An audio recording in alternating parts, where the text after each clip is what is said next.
Hi everyone, welcome to Crafty Yarn Owl with Darla. I'm Darla. So I had a request to show how I join yarn. Now I do have a video, an older video up showing this, but I'm just going to do a new one. All right, so say you're at the end of your yarn when you're crocheting something. So this is what I do. I just take that piece, lay it out like that, take my new yarn,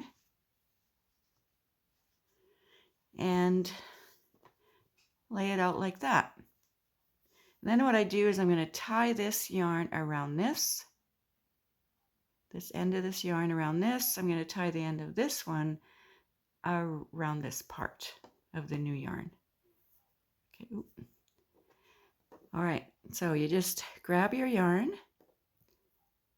wrap it around that piece, and tie a knot. Pull it tight, pull that knot nice and tight. And then you take this end and you put it around your other yarn and you tie a knot.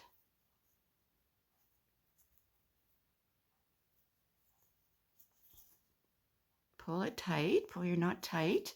And so now we have a knot here, and then what we do is pull your yarn like this till your knots meet.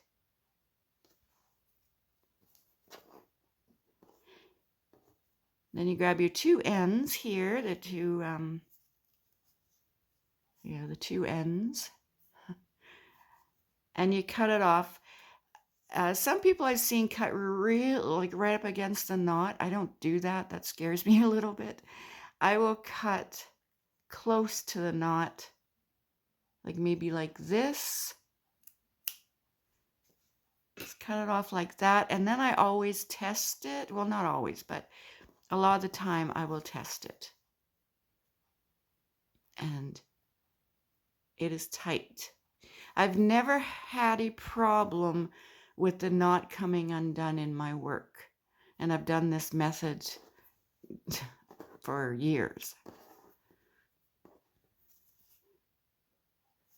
Okay, so I hope that helps with joining your yarn. This is just how I do it. There are other methods that I've never tried, but this one works for me, so I hope it will work for you. All right, thank you.